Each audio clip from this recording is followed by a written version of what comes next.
Coming up on episode 51 of Create If Writing, I'm talking about how to turn readers into raving fans.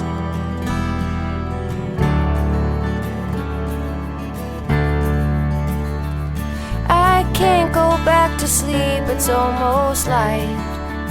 These restless thoughts have kept me up again tonight. Hello and welcome to Create If Writing, the podcast for writers, bloggers, and creatives who want to build an online platform without being smarmy.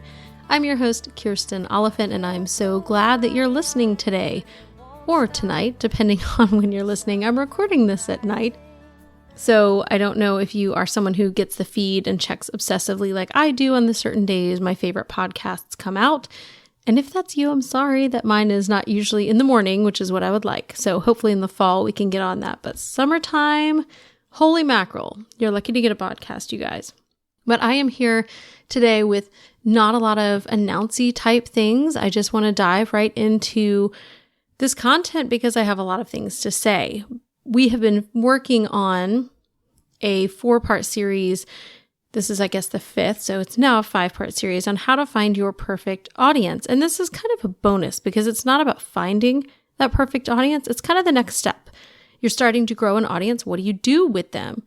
Well, you want to turn them from readers, just casual readers who might come and check, into raving fans. So I want to talk a little bit about why that's important and then also how to do it. So I've talked about this before, especially if you've done any of my live trainings, but a little over a year ago, I was kind of an obsessive blog stat checker. Now, I'm not a big Google Analytics girl. There are too many numbers on there. I do use it, but I would check and kind of refresh like my Jetpack stats in WordPress. And even though they aren't as accurate as Google Analytics, they still give a pretty good ballpark for how many people are reading.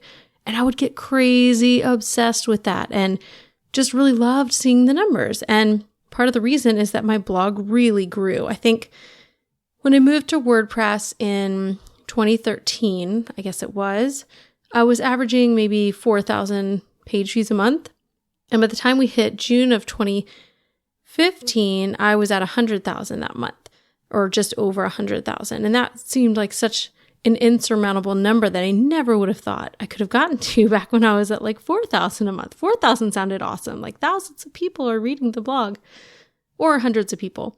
Thousands of times. But in any case, I loved refreshing and hitting refresh to see those stats. And then one day the traffic tanked. And this is part of my story when I talk about a lot of the trainings I do and why I love email lists so much, because you're not going to have a mass exodus probably from your email list unless you clean your list and delete a bunch of people.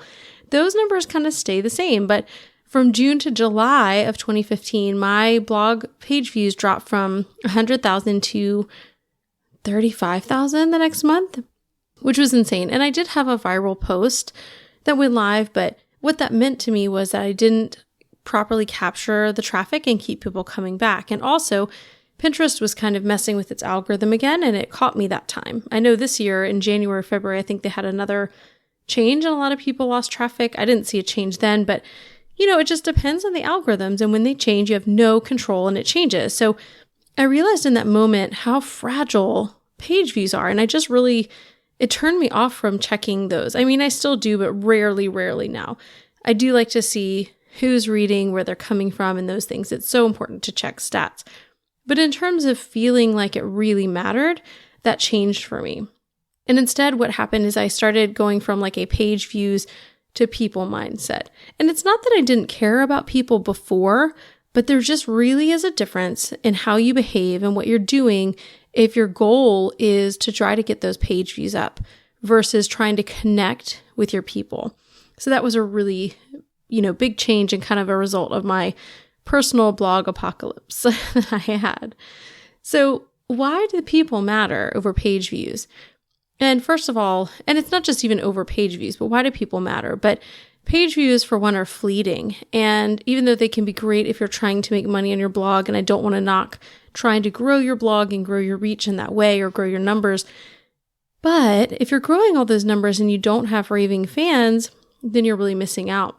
And if you haven't ever read or heard of Kevin Kelly's 1000 True Fans. I've mentioned that on the podcast before, and it's basically a post that he wrote that has become like this flagship hallmark for people, where he talked about the real number of like literal fans you need as a creative person or business person to make a living. And the number was a lot smaller when he kind of did the math than people might think. And he said the number was 1,000 true fans. Now, the definition of a true fan is someone who's going to buy everything you put out. So even if you have over 1,000 people on your email list, that may not be true fans. Even with 100,000, page views on my blog, those weren't true fans. Those were just page views.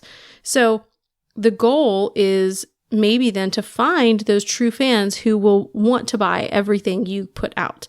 Kind of like when you think about Apple, whenever they release a new product, there's lines around the block for these products from a lot of people because they know Apple, they trust Apple, and they want to buy Apple first thing. Even if they have, the one that just came before, the iPhone that came before, they want the new one because they are true fans.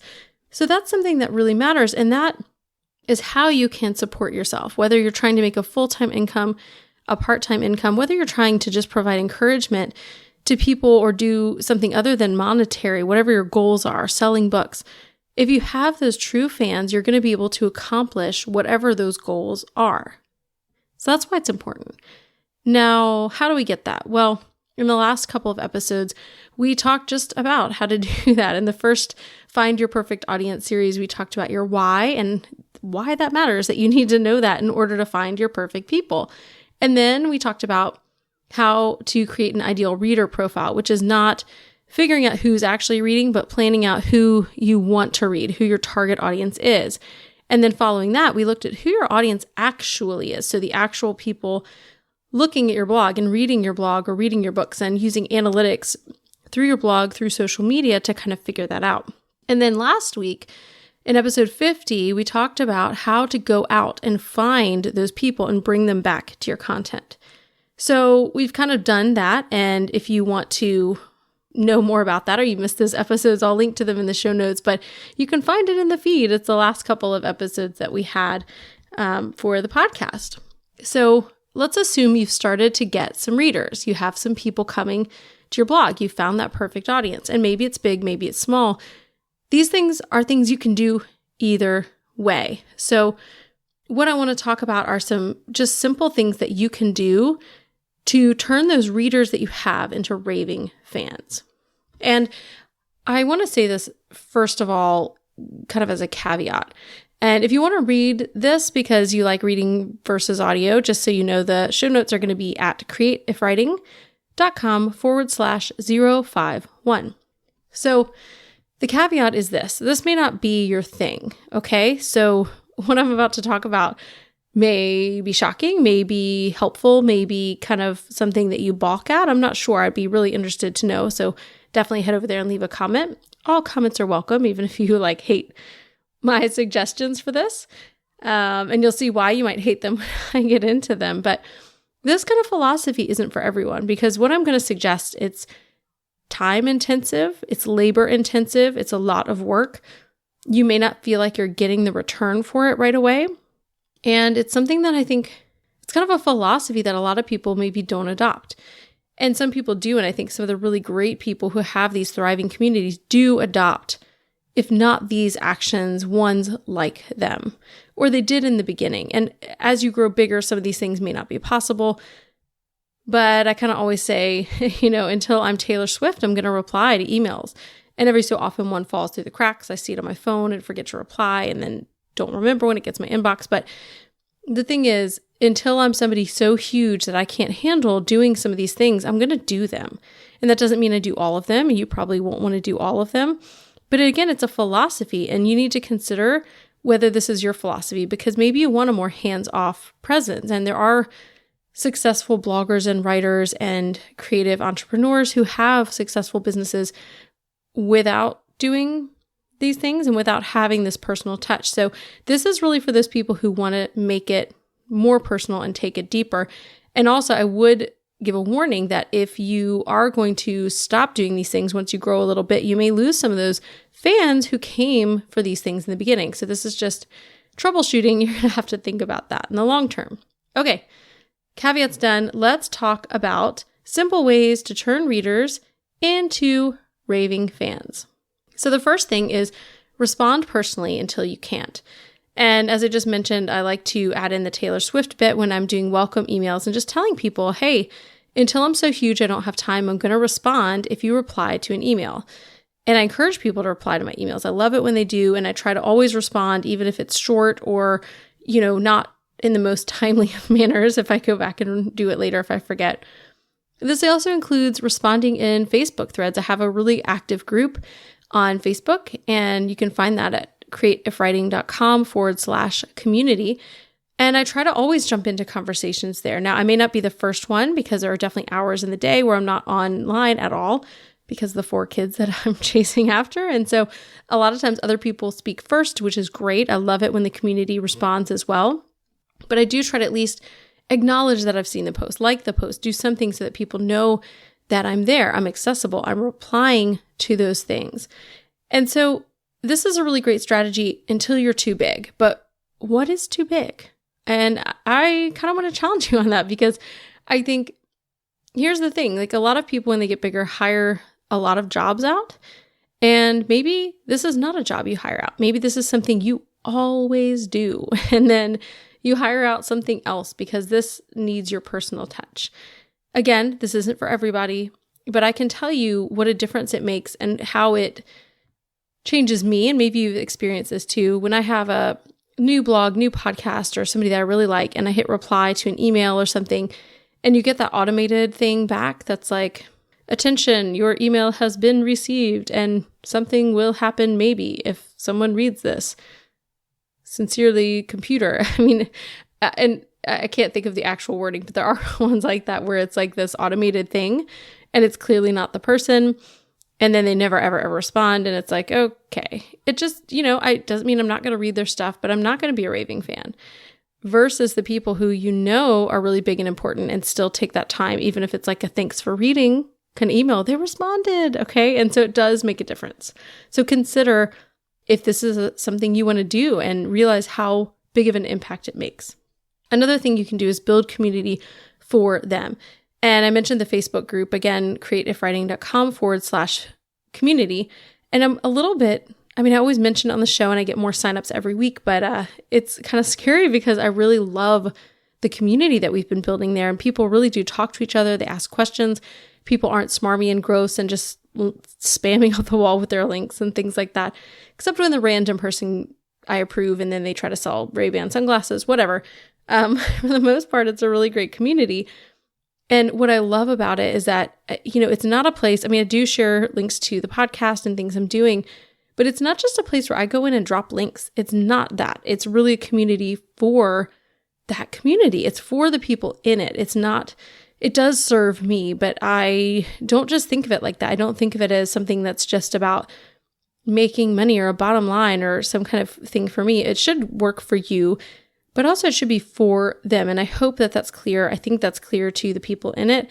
And I think that's kind of evident in the fact that it is a community of people talking to one another and joining. I look forward to diving in every day to that group and showing up, talking, and seeing what people are saying. Which brings me to the next thing that you can do to build raving fans, and that's to listen. And you may be noticing a lot of these are really simple things.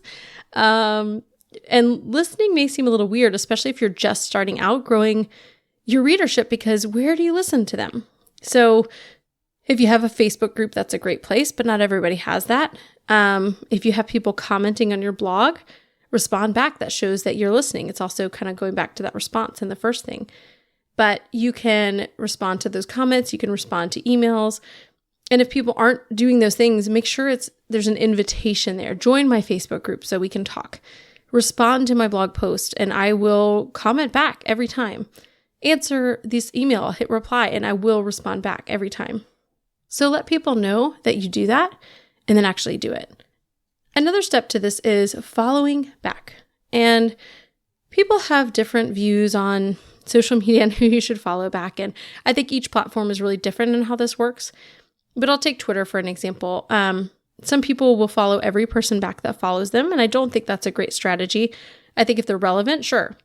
But I also have seen people who really want the numbers to be lopsided. Like they want a ton of followers and then not to have anybody, they don't want to follow anybody. So they have a ton of followers and no one following them. And that makes them look really cool and famous. But that's not always a great way to do it either. So I think let's find somewhere in the middle, follow the relevant people back. Maybe not everybody and not nobody, follow the relevant people. But one of the rules that I've made for myself is I will check my notifications usually daily, but sometimes they slip through the cracks. And if someone has mentioned me, if they've responded, if they have shared, if they have retweeted, I will follow them back. And it's not always because they're relevant, although if they're sharing something of mine, they're probably relevant because that means that they are interested in what I'm writing, which means that they probably are my target people and they may know more of my target people. They may be friends with them. So I will follow those people back because they have taken the time to engage, to share, and to give to me. So I'm going to give generously back by following them because really it's not that generous. It's just follow on Twitter. But sometimes that does mean a lot. And if you're sharing somebody's content and they go follow you back and show that they appreciate it, that's kind of awesome. So you can also, respond to that tweet. You can reply to it. You can retweet it. I've seen people do that, but it kind of depends. Like if they're retweeting you and so you retweet their retweet of your retweet, which sounds really crazy. It is really crazy. So maybe don't do that, but you can do the kind of quote tweet option and say something about their share or thank them for it, but have some kind of response. And if you want to go even a step further, click over on their profile, find something relevant in their timeline and share that for them. This one is kind of like what good friends sometimes do, which is drop in unannounced for a visit. And kind of like I just mentioned with the Twitter stream, but every so often go to where your people are and let them know that you've been there. And this may look like going to their blog and leaving a comment, sharing something on Twitter. Pinterest isn't super social, so they may not notice if you do that, but something where they're going to notice and know you've been there. And that really means a lot to people to see you leaving your space to come down to wherever they are. And it's not down because I have people in my community that have much bigger followings than me. So maybe it's going up, but going over to wherever they are to do this for them, to drop in unannounced for a visit, letting them know that you care about what they're doing. Something else you can do is give exclusive content. And this is maybe not for all your blog readers. This is something maybe for your email list and your Facebook group or whatever, however you've built your community, wherever that lives, do something free for them, unannounced. Or no, you have to announce it, unexpected, I guess. And an example of this is Pinch of Yum is a food blog I really love, and I'm subscribed to their RSS feed. And every so often they will, like maybe once a year, sometimes, maybe there's one year they did two, but they'll just randomly email and say, hey, we created this just for our subscribers. This is free for you. And one of the times I think it was like a how to take food photos for Instagram. And it was a really valuable, couple page long PDF. It wasn't huge. It wasn't a whole giant book. It wasn't like a free course, but it was really valuable. And they did it just for their subscribers, kind of as a reward, but it made you feel special because you're exclusive and part of their community and getting something nobody else did. So consider creating exclusive content for those members. Here's a scary one: meet in real life. Now, this one may not be the best depending on who you are, your personality, where you are, or just kind of safety. And you do need to consider safety, meeting people from the internet. But if you're going to a conference, for example, consider having a meetup for your fans. You never know how many of them will be there. Maybe it'll be 5, maybe it'll be 25, but consider having a meetup, go to dinner, grab coffee, just meet in the lobby to say hello for the conference. Or if you have people who are local or passing through your town, this doesn't always happen. People won't always reach out for this, and you may not want to make yourself totally available. I really am terrible in person in terms of having the time because it's just really hard for me to get away, even for people I'm really good friends with. But every so often I will meet up with people in real life, and it's always wonderful when I do.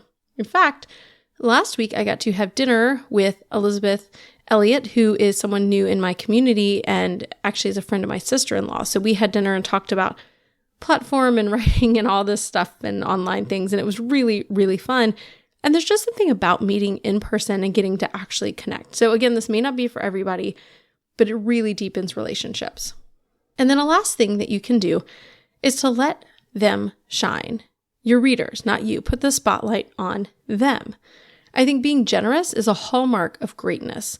And it's really easy to do online. It doesn't cost you a lot. I mean, this is, whether it's just sharing like a blog post or going into Twitter and retweeting, those things are really small, but you're showing them that you care about what they're doing. You're kind of propelling them forward too, in the same way that they support you as a reader.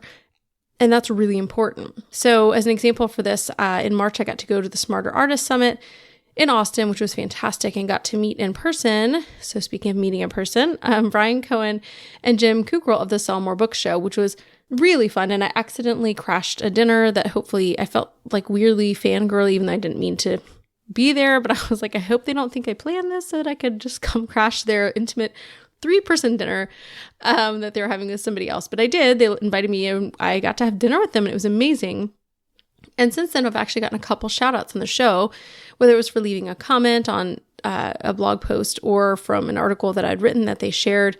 And it always makes me feel so awesome to get a shout out because I love their show. I'm a huge fan of it. So to hear my name on the air, even if Brian butchered it the first time, and that's okay. It's a weird name. Kirsten's hard and Oliphant can be hard too. So no hard feelings, Brian, if you're listening. But it really is nice to get that kind of shout out. And maybe you don't have a podcast, but you can give people a shout out in your community. You could do it in your email. I know Debbie Stongeland, and I may have butchered your last name. I'm trying to remember how you have the phonetic kind of spelling in your emails, but she is someone who is really great at this. And every week in her email, which comes out on Fridays, called The Big Idea, which I'll link to in the show notes, she does a really great job of highlighting one of her readers in their blog, which is a great way to give a shout out.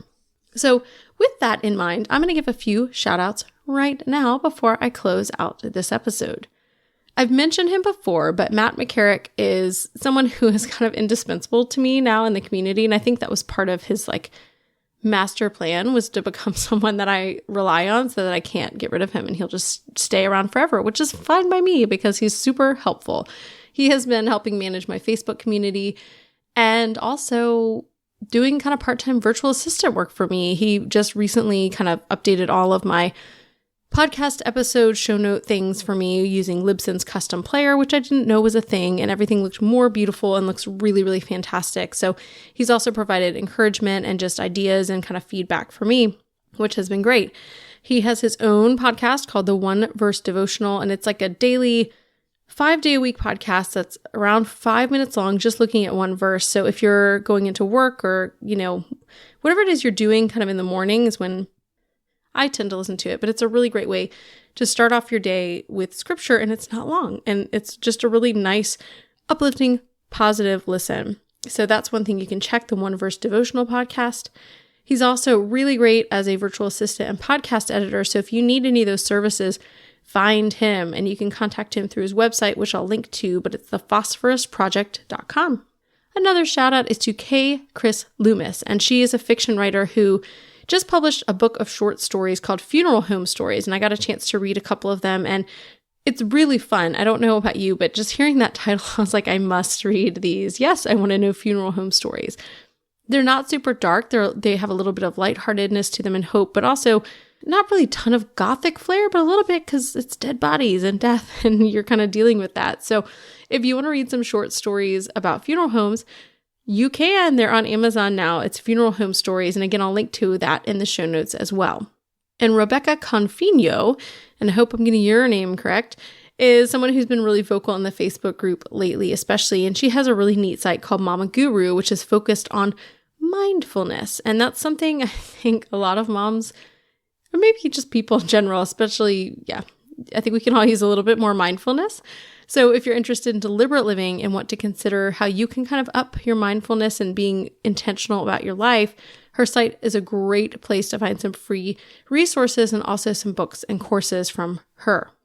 And I already mentioned Elizabeth Elliot, who I got to meet in real life last week, and that's been really fun. She is a fiction writer, but also working on a nonfiction devotional for kind of parents of kids who are involved in sports. And it's a really exciting project that I can't wait to share more with you guys about. But it was really fun. She's a new member to the community and kind of dived right in. And then I feel like I know her even more because we got to actually meet in real life. So those are some shout outs that I want to give this week, and I may kind of randomly just pepper them into the podcast episode. So if you guys are listening, I really appreciate you, and I'm so glad you're in my community. And if I didn't mention you, that doesn't mean you're not active in my community either. So again, I may be doing more of these shout outs, but I really do appreciate the members of my community.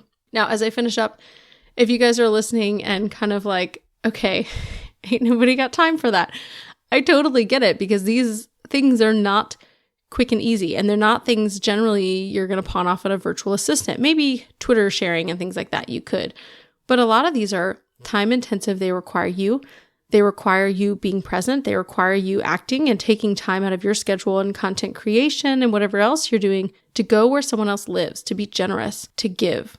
And I want to tell you that I think that these things make a difference, and that's something that I have really seen make a difference for me, that this was something that became important to me, that when I decided to do kind of like a people over page views mindset, that I didn't just want to kind of do things selfishly to gain these raving fans, although that's really my goal. I do want raving fans, but not in a one-dimensional sort of self-serving way. Yes, I want the raving fans, but I don't just want them. I don't want to build this great community and then be like, okay, cool, I arrived. Now I don't have to talk to them anymore. I want it to be real. And again, like I said in the caveat at the beginning, this isn't for everyone. This may not be your philosophy. This may not work with your life and what you're building, and that's okay. Maybe you're just going to implement one or two of these things and not get overwhelmed with all of them. I don't do them all in a week. You can't, especially meeting in real life. That's really hard. But, these are things to consider, how you can take the people who are coming to your site and make them lifelong fans, make them people who are going to come back again and again, who are going to wait for your next product, who are going to be on your launch team and then still buy your book anyway, which I know some of my launch team did. And I really appreciate you guys who got a beta copy and helped me proofread and then went ahead and bought the book when my book, Email Lists Made Easy for Writers and Bloggers, when it went on sale. So these are the kinds of people you want to build. And I really think this is what it takes, is a lot of little actions that are all involved with giving generously to your people. So I'm going to close up for tonight, and I really appreciate you guys listening. I'm very thankful for all of you, and I want to get to know you better, which means that I need you to subscribe to my email so that I can actually respond to you and talk to you if you reply to me there. So you can find the quick fix, which comes out on Thursdays at createifwriting.com/subscribe. And again, the Facebook community, another place to connect, createifwriting.com/community. And if you want the show notes so you can find where people are that I gave shout outs to, or just kind of get a visual look at all these things to be reminded, you'll find those at createifwriting.com/051 for episode 51. A big thank you to Jasmine Commerce of jasminecommercemusic.com for the music in the show, which I love. Now, as we close out, I really do want to hear from you. I'm interested to see if you think this is way too much work, or if you have other ideas for how you have connected and made readers into raving fans. So leave a comment, shout out to me on Twitter at KikiMojo, or jump into the Facebook group where we can talk more about this. Either way, I would love to turn you from a listener into a raving fan. So let me know what that'll take for you, and I hope that we can connect deeper. With all this in mind, I hope you have an inspired week.